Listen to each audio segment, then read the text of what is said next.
Bismillahirrahmanirrahim. Alhamdulillahirabbil alamin. Wassalatu wassalamu ala al-mab'uuthi rahmatan lil alamin. Nabiyyina Muhammadin wa ala alihi wa sahbihi wa man tabi'ahum bi ihsanin ila yaumiddin. Amma ba'd.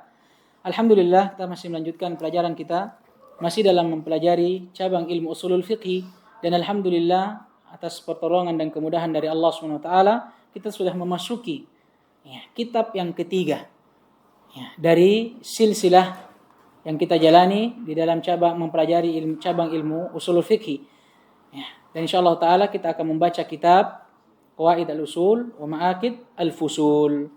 Di sebagian cetakan disebutkan nama lengkapnya min tahqiqi al-amali min ilmail usuli wal jadali, karya al-Imam Abdul Mu'min Ibn Abdul Haq Al-Baghdadi Al-Hambali rahimahullah. Baik, langsung kita masuk ke dalam muqaddimah beliau. Iqra. Muqaddimatul muallif. Pakai bismillah dulu. Alhamdulillah, puji Allah, bersolawat. Alhamdulillahirabbil alamin, wassalatu wassalamu ala nabiyyina Muhammad wa ala alihi wa sahbihi wa man tabi'ahum bi ihsan ila yaumiddin. Amma ba'd. Muqaddimatul muallif. Bismillahirrahmanirrahim. Ahmadullah ala ihsani wa ifdalihi kama yanbaghi li karami wajhi wa izzi jalalihi, wa usalli ala nabiyyihi al-mukammal bi ihsanihi al-muayyad fi aqwalihi wa af'alihi wa ala jami'i sahbihi wa alihi. Baik. Lanjut. Hadhihi qawaidul usuli wa ma'aqidul fusuli min kitabi al-musamma bi tahqiqil amal mujarradatan 'anid dalaili min ghairi ikhlal bi syai'in min al-masail tadhkiratan lit-talibil mustabin Naam. wa tabsiratan lirragibil musta'in wa billahi asta'in wa alayhi atawakkal wa huwa hasbi wa ni'mal wakil al-mu'in. Naam. Baik, jazakumullah khairan. Qala المؤلف الشيخ العلامة عبد المؤمن بن عبد الحق البغدادي الحنبلي رحمه الله في مقدمة كتابه بسم الله الرحمن الرحيم. Baik, dan beliau di sini memulai kitabnya dengan basmalah, dan sebagaimana yang kita ketahui ini sudah merupakan adat dan kebiasaan para ulama, khususnya para muallifin dan musannifin, para pengarang-pengarang buku dan kitab-kitab ilmi. Dan memulainya atau dimulainya sebuah musannafat atau muallafat dengan basmalah ini merupakan bentuk iktidaan, mengikuti kitabillah azza wa jalla, di mana Allah Subhanahu wa taala menjadikan di dalam kitabnya Al-Qur'anul Karim basmalah, lafaz bismillahirrahmanirrahim, bahkan di setiap pembuka ayat atau pembuka surah. Dan juga sebagai bentuk ta'asiyan, ittiba, mengikuti Nabi alaihi salatu wassalam di dalam tulisan-tulisan beliau, juga di dalam ucapan-ucapan beliau atau di dalam khutbah-khutbah beliau, di mana beliau memulai keduanya selalu dengan mengucapkan basmalah bismillahirrahmanirrahim. Bahkan disebutkan oleh para ulama ini juga termasuk sunnah para anbiya sebelum Nabi kita Muhammad alaihissalatu wassalam, sebagaimana yang Allah hikayatkan di dalam Al-Quran tatkala atau tentang Nabi Sulaiman Nabi Sulaiman tatkala menuliskan risalah kepada Ratu Balqis, kata Nabi kita Sulaiman, innahu min Sulaiman wa innahu bismillahirrahmanirrahim. Ketahuilah bahwa surat ini, risalah ini dari Sulaiman, dan risalah ini dimulai dengan menyebut nama Allah, bismillahirrahmanirrahim. Dan juga disebutkan oleh para ulama yang lainnya, ini adalah bentuk iktida, mengikuti amalul musannifin, kebiasaan dari amalan para ulama, khususnya para pengarang-pengarang buku dan kitab-kitab ilmiah. Bahkan dinukil oleh Al-Hafidh Ibn Hajar Al-Asqalani rahimahullah. Siapa ini? Sahibul Fath, Fathul Bari. Syarah Sahih Al-Bukhari. Beliau sebutkan wa qad ittafaqa amalul musannifin, dan telah sepakat para pengarang, ini para ulama yang mengarang kitab-kitab ilmiah, ala iftitahi kutubihim bil basmalati, di dalam membuka kitab-kitab mereka dan risalah-risalah ilmiah mereka dengan mengucapkan Bismillahirrahmanirrahim. Baik. Dan juga sebelum kita melangkah tentang ta'assi bin Nabi tadi, diriwayatkan oleh Imam Bukhari dalam sahihnya, hadits yang panjang mengisahkan tentang tatkala Nabi menuliskan surat kepada Herakl. Siapa Herakl? Rajanya Roma pada waktu itu. Beliau memulai risalah beliau dan surat beliau dengan mengucapkan basmalah, Bismillahirrahmanirrahim. Kita baca mukaddimahnya, kata beliau, aku memuji Allah Subhanahu wa taala atas setiap kebaikan dan keutamaan yang Allah senantiasa berikan kepada kita, dan kita senantiasa memujinya dengan pujian yang paling pantas sesuai dengan kemuliaan wajahnya dan kebesaran keagungannya. Dan juga aku bersalawat atas nabinya, Nabi Muhammad alaihissalam, Nabi yang Allah sempurnakan dengan risalahnya atau dengan mengutusnya, dan Nabi yang Allah jaga setiap ucapan dan perbuatannya. Dan juga salawat semoga selalu dan senantiasa tercurahkan kepada setiap sahabatnya dan keluarganya. Taib, di dalam mukaddimah ini ada beberapa hal yang dikomentari oleh para ulama, khususnya para syurrah yang mensyarah kitab ini. Dari ucapan beliau, Ahmadullah. Ini mukaddimah ya. Mukaddimah. Dan yang masyhur di telinga kita, mukaddimah dengan alhamdu, jumlah ismiyah. Oleh karena sebagian ulama mengomentari ini. Dikatakan oleh sebagian ulama, al-aula, yang lebih utama kalau beliau mentakbir dengan jumlah ismiyah. Karena jumlah ismiyah ablaq lidalalatiha, itu lebih ablaq. Bahasa Indonesianya apa ablaq? Lebih mengena. Apa bahasa lainnya? Lebih dalam. Enggak, bukan lebih pantas. Kalau pantas yang bagi. Itu tadi, lebih dalam, lebih mengena daripada kita bawa dengan jumlah fi'liyah. Ya kan? Dan kata Ibnu Utsaimin rahimahullah juga di dalam syarahnya terhadap kitab ini, andai kata beliau datang dengan jumlah ismiyah, faqad wafaqal kitab, maka beliau telah mencocoki Alkitab, yakni Al-Quran. Lihat Al-Quran dibuka dengan surah Al-Fatihah, setelah basmalah apa kata Allah? Alhamdulillah, pakai jumlah ismiyah. Paham ini? Hanya saja permasalahan ini hanya khilaf lafzi.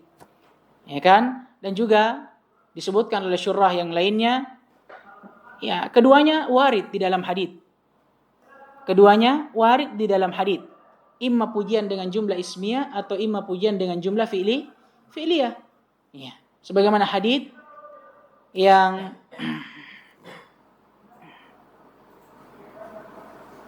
Taib, yang diriwayatkan tentang khutbah al-hajah dari banyak sahabat. Disebutkan bahwa Nabi membuka khutbatul hajahnya dengan mengucapkan innal hamdalillahi nahmaduhu wa nasta'inu wa nastaghfiruh. Mana syahidnya? Innal hamda lillah. Ini jumlah ismiyah. Kemudian Nabi susul dengan apa? Nahmaduhu, jumlah fi'liyah.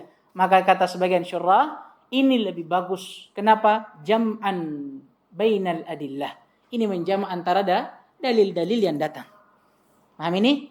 Taib. Dan beliau memulai juga dengan alhamd. Ini sesuai juga dengan kitabullah subhanahu wa ta'ala, yakni Al-Quranul Karim, di mana Allah memulai Al-Quran, kitabnya, setelah basmalah dengan mengucapkan apa? Hamdalah, alhamdulillahi rabbil alamin. Dan juga menyesuai atau bersesuaian mengikuti ajaran Nabi kita Muhammad SAW, sebagaimana telah lewat kita sebutkan dalam khutbatul hajahnya. Di setiap khutbahnya beliau selalu memulai dengan khutbatul hajah dengan ucapan apa? Innal hamda lillah. Baik. Kemudian di antara yang dikomentari ucapan beliau wa usolliya ala nabiyhi. Perhatikan, dan aku bersalawat kepada nabinya. Sebagian syurah ada yang mengomentari. Kenapa? Dikatakan bahwa beliau di sini hanya mencukupkan diri dengan bersalawat kepada Nabi kita Muhammad alaihissalatu wassalam. Padahal yang diperintahkan dalam Al-Quran apa? Salawat yang diiringi dengan salam. Apa kata Allah SWT? Innallaha wa malaikatahu yusalluna 'alan nabi ya ayyuhalladzina amanu. Ini syahidnya. Sallu alaihi wa sallimu taslima. Kata Allah Subhanahu wa taala, wahai sekalian orang-orang yang beriman, ketahuilah bahwa Allah dan malaikatnya bersalawat kepada nabinya. Maka wahai sekalian orang-orang yang beriman, bersalawatlah kalian kepadanya dan berilah salam. Ya kan? Oleh karenanya tidak boleh bagi seseorang untuk menyebutkan wa sallallahu ala nabiyyina tanpa menyebutkan salam, dan tidak pula sebaliknya wassalamu ala nabiyina tanpa salawat. Baik. Nah, ini diantara yang dikomentari oleh para ulama. Kemudian diantara masalah di dalam muqaddimah lafaz al. Perhatikan lafaz alihi wa sahbihi wa alihi. Dan sebenarnya sudah lewat di usul kan. Alihi itu siapa? Asalnya alih itu setiap orang yang mengikuti Nabi, siapapun itu. Ya. Siapa saja yang mengikuti Nabi. Itu ali, asalnya ali itu. Karena memang para ulama berselisih di dalamnya. Ya. Tapi disebutkan oleh Imam Ibnu Qayyim yang paling nampak bahwa ali maknanya barang siapa atau siapapun yang mengikuti beliau di dalam agama dan ajarannya. Paham ini? Sekarang yang menjadi masalah. Masalahnya di sini beliau bawakan wa ala jami'i sahbihi wa alihi. Kan tadi alihi siapa? Setiap yang mengikuti beliau dalam ajaran agamanya dan dakwah beliau. Masuk di dalamnya siapa? Yang paling dekat dari beliau, keluarga-keluarganya, kerabat-kerabatnya, para sahabatnya, dan kaum muslimin secara global atau secara umum. Nah, yang jadi pertanyaan, bagaimana di sini? Dikhususkan sahabat dari ali. Bahkan kadang di muqaddimah lainnya, wa ala alihi, wa sahbihi, wa man tabi'ahum bi ihsanin ila yaumiddin. Maka disebutkan oleh Syekh Ibnu Utsaimin, ya tergantung. Kalau misalkan lafaz al sendiri, wa ala alihi, berarti yang diinginkan apa? Umum. Yang paling dekat tentunya para keluarga dan kerabatnya. Kemudian masuk di dalamnya para sahabat dan kaum muslimin. Tapi kalau dikhususkan yang lainnya, berarti makna al yang tersisa dari apa yang dikhusus. Contoh, kalau dikhususkan wa sahbihi, berarti yang tersisa pada lafaz al, keluarga dan kaum muslimin. Kalau dikhususkan wa ala alihi wa sahbihi wa man tabi'ahum bi ihsan, dikhususkan sahabat dan kaum muslimin. Berarti yang tersisa di al cuma keluarga saja. Paham ini? Supaya antum tidak bingung. Iqra. Atau sudah ini? Sudah ini? Kemudian kata beliau hadhihi qawaidul usuli. Ini diantara yang dikomentari oleh beliau. Setelah beliau membawakan khutbatul hajah, apa yang beliau sebutkan? Langsung wa hadhihi au hadhihi qawaidul usul ma'aqidul fusul. Kata sebagian syurah al-aula, mungkin lebih bagus kalau beliau bawakan lafaz amma ba'at untuk menyesuaikan dengan apa?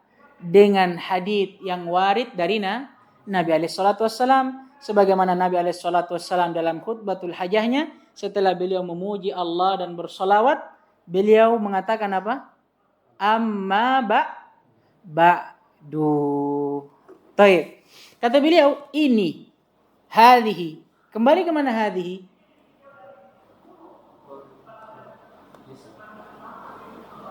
Kembali ke mana hadhihi? Ini. Hah? Apa? Kasih besar. Ayo, jangan takut salah. Ya, kitab ini kembali ke risalah beliau. Hadhihi. Ya, ini maksudnya apa? Hadhihi risalah. Risalah ini yaitu qawaidul usuli wa ma'akidul fusul. Kata beliau, ini termasuk dari kitabku. Apa maksudnya? Kata sebagian syurah, ay mukhtasarun minhu. Adalah ringkasan dari kitabku. Al-musamma yang aku namakan bitahqiqil amali. Dengan tahqiq amali. Sudah berlalu tidak ini? Sudah kita singgung. Hanya saja kitab ini mujarradatan anid dalail. Kosong dari dalil. Berarti dari sini kita pahami kitab beliau tahqiq al-amali asalnya sama dengan ini. Bahkan lebih luas dari ini. Ditambah lagi dilengkapi dengan dalil-dalil. Adapun kitab ini kata beliau ini ikhtisar saja. Ringkasan dari kitabku yang itu tadi, yang tahqiq amali. Ya, hanya saja bedanya kalau kitab ini kosong dari dalil. Tapi bersamaan dengan itu kata beliau min ghairi ikhlalin bi syai'in minal masail. Walaupun ini adalah buku ringkasan dari bukuku yang sebelumnya dan juga kosong dari pendalilan-pendalilan, tapi kata beliau tidak ada satupun masalah dari masail usulul fikih, dari masalah-masalah usulul fikih yang dihilangkan darinya. Pahami? Intinya buku ini buku yang ringkas, bersamaan dengan ringkasnya tidak sama sekali mengurangi dari pembahasan yang ada pada asalnya. Paham tidak ini? Kata beliau tadhkiratan lit-talibil mustabin. Buku ini bisa menjadi pengingat bagi seorang talib yang mustabin, yang telah membangun malakah ilmiahnya. Apa maksudnya? Ya talib yang sudah punya apa? Dasar. Talib yang sudah belajar. Makanya cocok bagi kita ini. InsyaAllah ta'ala. Karena kita sudah mempelajari beberapa buku sebelumnya. Buku ini sebagai pengingat kembali kepada kita. Mengingatkan kaidah-kaidah yang sebelumnya sudah kita ambil. Tapi tidak hanya itu. Wa tafsiratan lirragibil musta'in. Ini juga cocok menjadi lentera bagi para penuntut ilmu yang mengharapkan dan ingin mempelajari ilmu usulul fikih. Musta'in meminta pertolongan, maksudnya dia mencari baru ingin mempelajari ilmu usul fikih. Kata Syekh Ibnu Utsaimin maksudnya liragibil mustabin atau musta'in ay at-talib al-mubtadi'in. Maka buku ini karena ringkasnya dia bisa cocok untuk penuntut ilmu yang sudah lama belajar, sudah ada dasarnya. Tapi bersamaan dengan itu dia juga cocok untuk penuntut ilmu yang apa? Pemula. Dan hanya kepada Allah aku memohon pertolongan dan hanya kepadanya pula aku bertawakal karena sungguh Allah dialah yang maha mencukupiku dan dialah sebaik-baiknya wakil dan penolong. Masya Allah. Iqra. تعريف أصول الفقه. قال المصنف رحمه الله: أصول الفقه معرفة دلائل الفقه إجمالا وكيفية الاستفادة منها وحال المستفيد وهو المجتهد.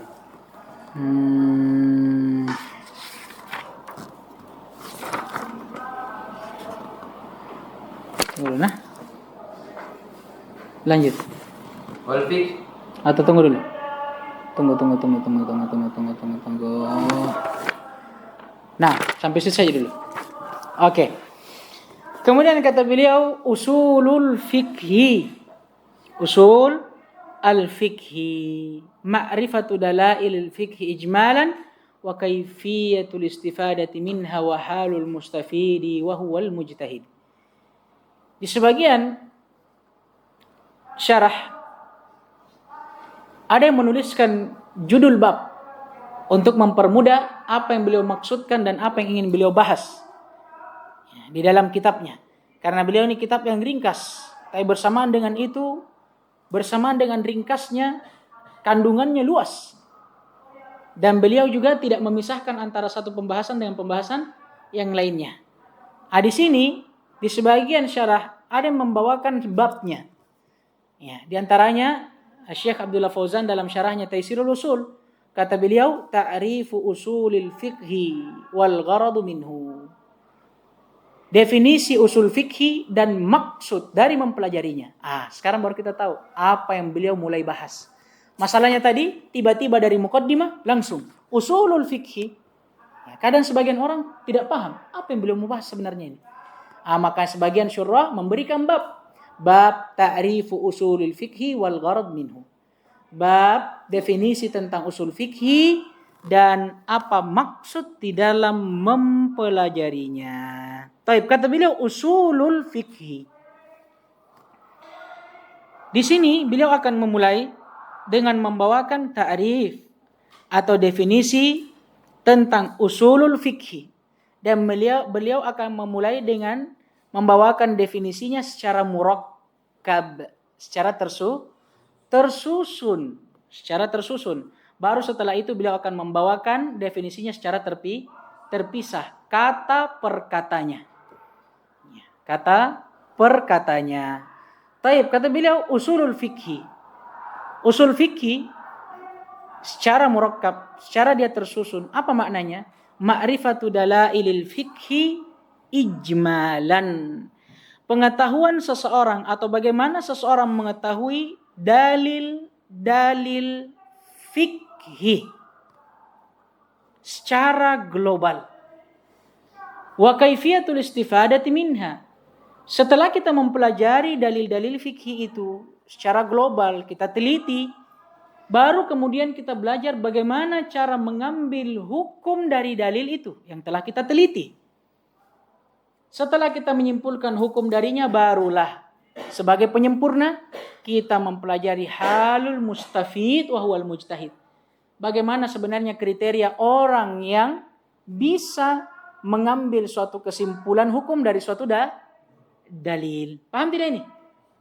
Baik, kita mulai. Ma'rifah di sini disebutkan oleh para syurah, dia mencakup yang diinginkan dengannya al-ilm wa tasdiq. Pengetahuan dan pembenaran. Pengetahuan dan pembenaran.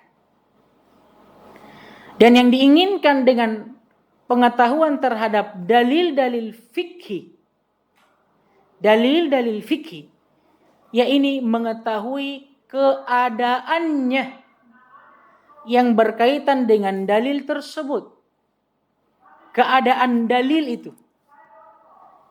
Contoh misalkan, kita bagaimana mengetahui bahwa dalil itu misalkan datang dengan perintah. Kita ketahui bahwa perintah asalnya wajib selama tidak ada yang memalingkannya. Ini maksudnya. Yang kita mau pelajari dari dalil fikih itu apanya? Keadaannya. Apa kandungannya? Paham ini? Nah, dari situlah baru kita simpulkan hukum. Paham tidak ini? Bukan tafsirnya, bukan asbabun nuzulnya, paham ini? Tapi apanya? Siaknya, konteksnya itu ayat. Dia datang dengan apa? Paham tidak ini? Paham ya? Contoh tadi, misalkan ada ayat datang dengan perintah. Dari situlah kita mengambil kesimpulan dengan menerapkan kaidah usuliyah. Kapan ada perintah maknanya wajib. Itu yang kita mengetahui. Paham ini? Dan dalil yang diinginkan di sini umum, dalil fikih. Dari dalil-dalil yang disepakati seperti Al-Quran, Sunnah, Ijma', Qiyas, dan juga masuk di dalamnya dalil apa? Seperti qaulus sahabi dan yang semisal dengannya. Ini sudah lewat semua ya di usul fikih dan warakat. Kemudian kata beliau, ijmalan. Ini yang penting.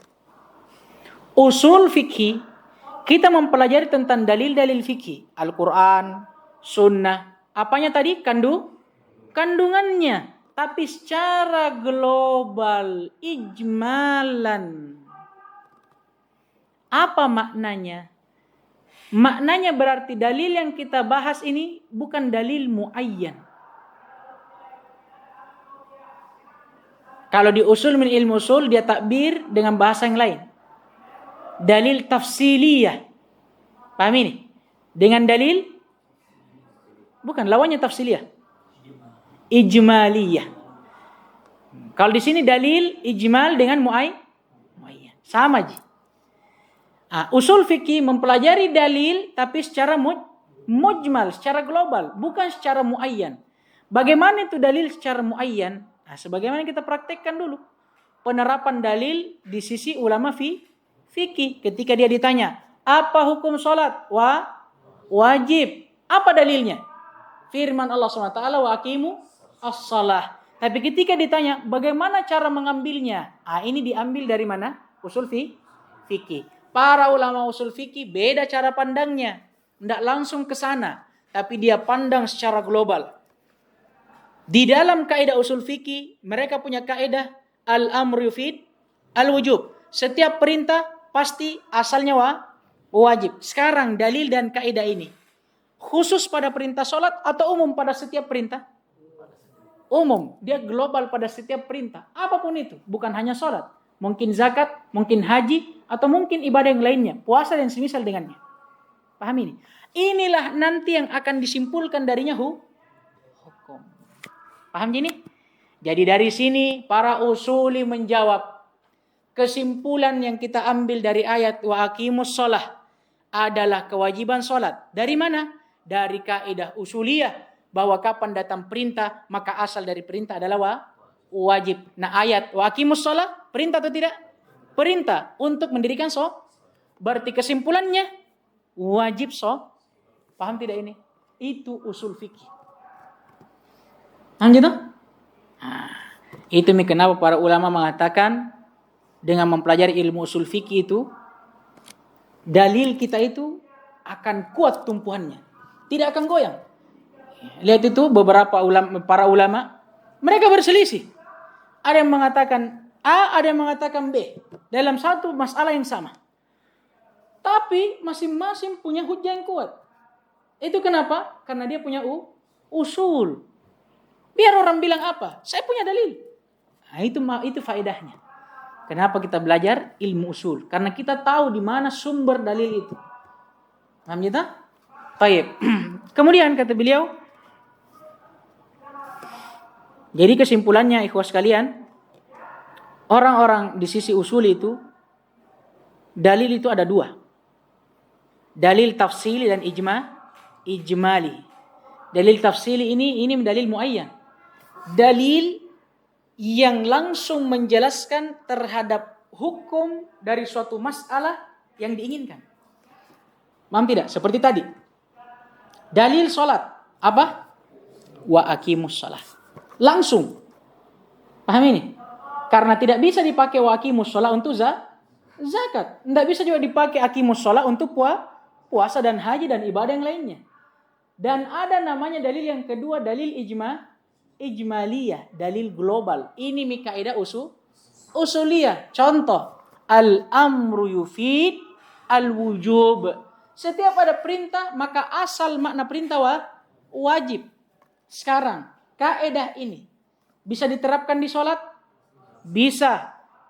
Maka kita simpulkan sholat wajib dari firman Allah SWT wa aqimu as-salah. Dari mana? Karena ada perintah. Dan kaidah umumnya setiap perintah asalnya bisa tidak dipakai di zakat? Bisa. Oleh karenanya kita simpulkan wajibnya zakat diambil dari firman Allah SWT wa atu az-zakah. Dari mana? Karena ada perintah. Dan kaidah usuliyahnya kapan ada perintah? Asalnya tidak. Begitu pula dalam ibadah lainnya. Bisa dibedakan ini? Dalil tafsiliyah atau dalil muayyan dengan dalil ijmaliyah bisa? Bisa minta? Nah. Baik. Kemudian kata beliau wa kaifiyatul istifadati minha atau wa kaifiyati wa kaifiyatil istifadati minha. Kaifiyah di sini ataf kemana kira-kira? Dalail. Berarti sama saja kalau kita katakan usulul fikhi, ma'rifatu dalailil fikhi ijmalan wa ma'rifatu kaifiyatil istifadati minha. Selain dari mempelajari dalil fikih secara global, ilmu usul fikih juga mengajarkan kepada kita bagaimana kita menyimpulkan, memetik, menarik, mengambil suatu hukum dari dalil yang global tadi yang telah kita teliti. Paham tidak ini? Paham tidak? Jemaah. Pahamnya dodong. Baik, pahamnya dodong. Baik. Kemudian kata beliau,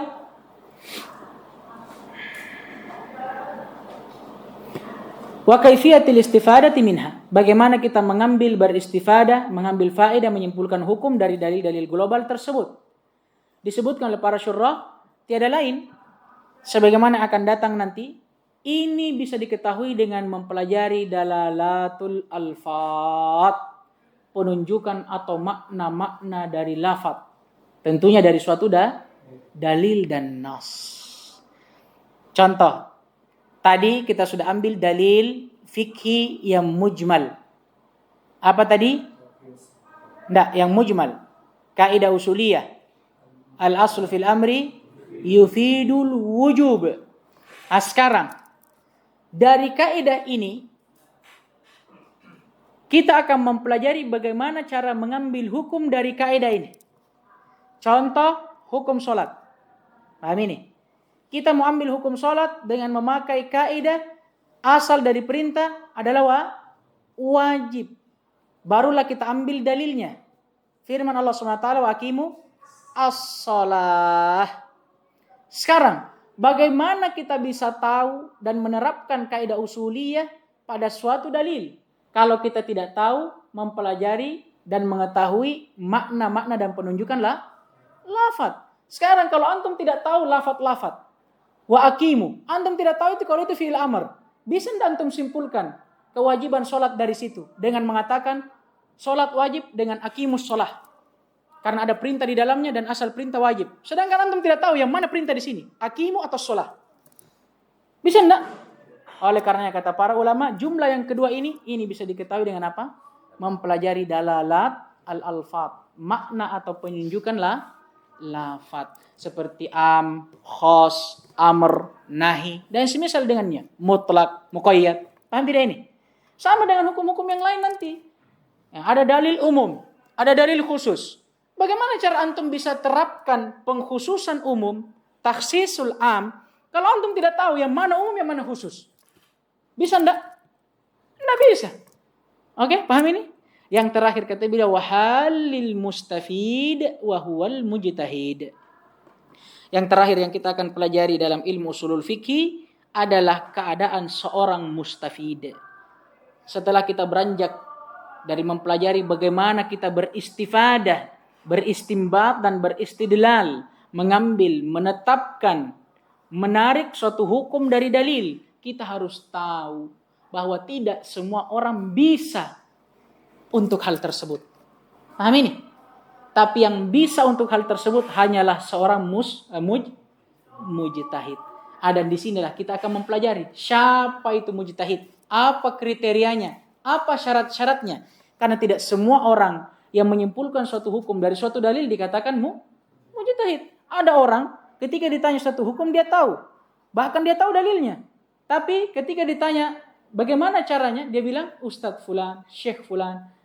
Ini tidak masalah, diizinkan dalam syariat bagi sebagian orang, khususnya bagi seorang pemula, ya kan, dalam mempelajari syariat. Tapi apakah dia masuk dalam mujtahid?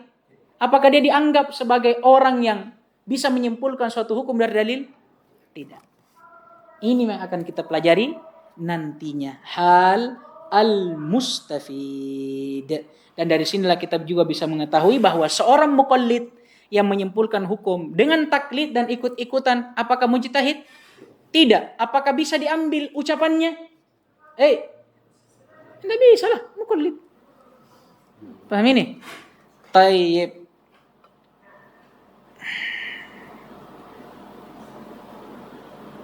Tayyib. Lanjut. Masih bisa ini, bismillah. Qala al-musannif rahimahullah wal fiqhu al-fahm. Itu langsung. Baik, labas. Tidak apa-apa, memang itu yang benarnya. Lanjut, saudara. Assalamualaikum. Ma'rifatu ahkam syar'il muta'alliqati bi af'alil ibadi. Baik. Sekarang saya tanya antum, Fari. Ma'rifatu ahkami syar'il muta'alliqati. Antum yang baca begitu tadi. Selain ma'rifah antum kasrah semua. Saya mau tanya. Ahkam, jawab dengan cepat. Kenapa kasrah? Mudhafun ilaih. Kemudian syara' dari bisa ndak mudhafun ilaih jadi mudhaf? Bisa. Yang jadi pertanyaan inti al-muta'alliqah. Apa itu? Na'at dari mana?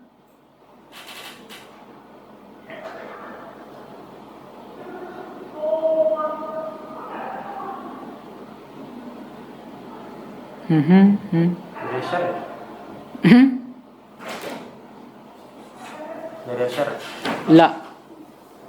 Ahkam. Ya, kalau kita lihat maknanya al-ahkam. Ya, lanjut dulu, nanti kita jelaskan terjemahannya.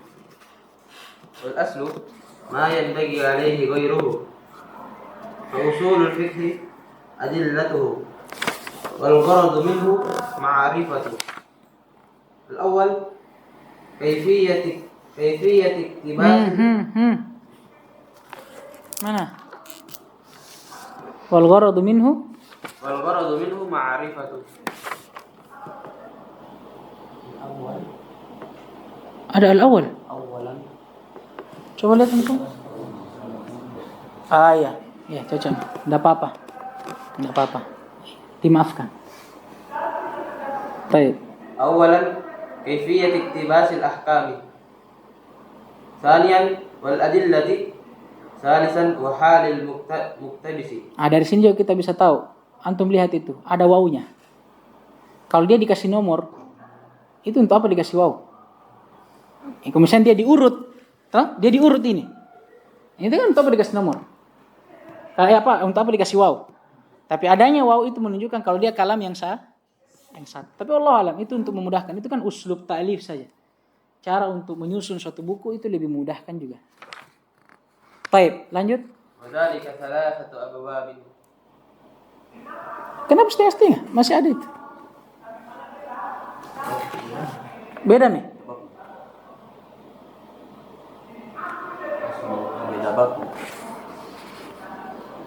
Oh, kalau di sini matanku saya masuk ke dalam matan itu. Al-babul awal fil hukmi wa lawazimi. Ayo. Al-babul awal fil hukmi wa lawazimihi. Nah, sampai situ.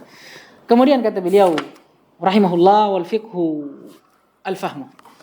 Setelah beliau membawakan ta'rif usulul fiqhi murakkaban laqaban dalam keadaan tersusun dan sebagai penamaan terhadap cabang ilmu ini, baru beliau membawakan definisi usulul fiqhi dari tinjauan yang lainnya. Yaitu dari tinjauan apa ini kira-kira? Mufrodaihi, yang kalau disebutkan oleh Ibnu Utsaimin bi'tibar mufrodaihi, dari setiap kata perkatanya. Ya. Paham ini? Dari setiap kata perkatanya. Baik. Dan sebenarnya kebanyakan dari ulama usul mereka mendahulukan ta'rif dengan apa? Dengan mufrodainya. Dengan setiap katanya. Baru setelah itu mereka bawakan ta'rifnya secara murakkab. Ya, kenapa? Ya karena memang disebutkan oleh salah seorang ulama, dan ini sudah menjadi kaidah, bahwa innal murakkab la yumkinu ay yu'lama illa ba'dal ilmi bimufradatihi. Ini kaidah. Namanya suatu kata yang tersusun itu, suatu kalimat, tidak akan pernah mungkin bisa diketahui maknanya kecuali setelah mengetahui makna kata perkatanya. Paham ini? Oleh karenanya kebanyakan dari ahli usul berjalan di atas manhaj ini dengan mendahulukan definisi kata per kata, kemudian disusul dengan definisi apa? Per kalimat. Paham ini? Baik. Kemudian kata beliau al-fiqhu al-fahm. Maksudnya apa? Al-fiqhu lugatan. Oleh karena sebagian muhakkik menambahkan kata lugatan. Wa illa ya mungkin sudah bisa dipahami ya bahwa yang diinginkan dengan al-fiqhu di sini al-fahm maksudnya definisinya secara bahasa. Ya, fikih itu secara bahasa al-fahm dan ini sudah lewat dari 3 buku yang sama, 2 buku yang sama. Waraqat ini juga. Usul menusul ini juga. Al-fiqhu al-fahmu. Ya kan? Dan ini disebutkan oleh para ulama bahasa, tentunya ulama yang menulis kamus-kamus bahasa di antaranya Al-Jauhari. Beliau menyebutkan di dalam kitabnya yang beliau namakan As-Sihah bahwa al-fiqhu al-fahmu. Ya, di antara dalilnya firman Allah SWT terhadap doa Nabi Musa, ya kan? Tatkala Allah perintahkan untuk datang ke Firaun, tapi Nabi Musa takut dengan apa yang Allah takdirkan berupa kekurangan dari beliau, dari kekurangan apa? Berbicara. Makanya beliau berkata dan dimaktubkan oleh Allah, Rabbi syrah li sadri, ya Allah, lapangkanlah hatiku. Wa yassir li amri, mudahkanlah perkaraku. Wahlul 'uqdatam bil lisani, dan lepaskanlah rasa berat yang ada di lisanku ini ya Allah. Apa katanya terakhir? Yafqahu qauli, supaya Firaun bisa fikih terhadap ucapanku. Apa maksudnya? Ayyafhamu, supaya dia bisa pahami ucapanku. Taib, adapun istilahan secara istilah kata beliau fikih ma'rifatu ahkami syar'il muta'alliqati bi af'alil ibad. Mengetahui hukum syar'i yang berkaitan dengan perbuatan seorang hamba, atau di buku-buku lainnya biasa didefinisikan dengan apa? Ma'rifatu ahkami asy-syar'iyyati al-amaliyati. Fikih adalah mengetahui hukum syar'i berupa amalan. Sama saja. Mau pakai amaliyati atau al-muta'alliqati bi af'alil ibad, maknanya sama. Intinya kita pahami bahwa fikih ini secara istilah adalah bagaimana kita mengetahui hukum syariat terhadap amalan-amalan seorang hamba. Contoh, sholat, apa hukumnya? Puasa, apa hukumnya? Zakat, apa hukumnya? Haji, apa hukumnya? Hukum inilah ketika kita menariknya, menyimpulkannya dari suatu dalil, inilah namanya fikih. Paham ini? Pelakunya dinamakan fakih. Paham tidak ini?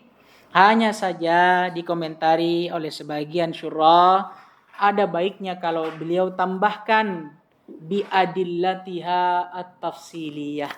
Pengetahuan yang dinamakan fikih itu adalah pengetahuan terhadap hukum syar'i berupa amalan, tapi digandengkan dengan dalil-dalilnya. Kenapa? Untuk mengeluarkan pengetahuan seorang muqallid. Karena seorang muqallid yang bersandar dengan taklid, mereka punya pengetahuan tentang hukum syariat atau tidak?